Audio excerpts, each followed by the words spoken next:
রাজধানীর পিলখানায় বিডিআর হত্যাযজ্ঞের ঘটনায় বিস্ফোরক দ্রব্য আইনে করা মামলায় বিচার কাজ চলছে। এই মুহূর্তে আসামি পক্ষের আইনজীবী ব্রিফ করছে, আমরা সরাসরি যাচ্ছি সেখানে।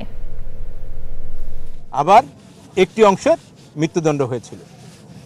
এই হত্যা মামলা হাইকোর্টে গিয়ে এর কিছু সংখ্যাগত পরিবর্তন হয়েছে, কিন্তু এই 4 ক্যাটাগরি ওখানে বহাল ছিল।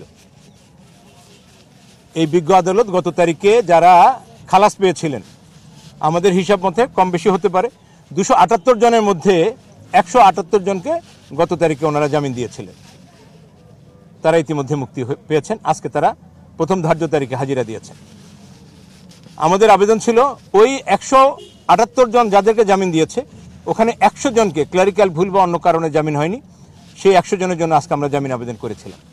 একইভাবে যাদের 10 বছর বা তারও কম সময়ের দণ্ড হয়েছিল, যে দণ্ডটা ইতিমধ্যে সার্ভ আউট হয়েছে, তার জন্য আমরা আজকে জামিন চেয়েছিলাম। এই দুটো জামিনের ব্যাপারে বিজ্ঞ আদালত বলেছেন উনি দেখে শুনে পরে আদেশ দেবেন।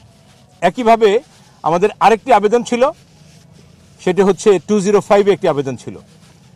আপনারা জানেন যে এই আসামিরা যারা ইতিমধ্যেই জামিনে মুক্ত হয়েছে, এই 178 জন বা কম বেশি, এরা দীর্ঘ 17 বছর কম বেশি এরা ভেতরে আছেন।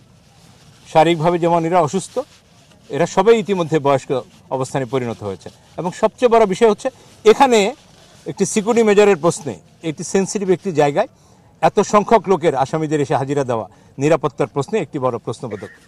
এই দুটো বিষয়কে কনসিডার করে বিজ্ঞ আদালতে আমরা চেয়েছি 205-এ তাদের স্ব আইনজীবীর মাধ্যমে হাজিরা দেওয়ার একটি অনুমতি। এই দুটো বিষয়ে আজকে শেষ হয়েছে, একই সাথে একজন সাক্ষী হয়েছে। তো সকল বিষয় মিলেই এই পর্বে আমি আমাদের ল্যান্ডের সিনিয়র অ্যাডভোকেট আমিনুল ইসলাম স্যারকে কথা রাখবার জন্য বিনীত অনুরোধ করছি।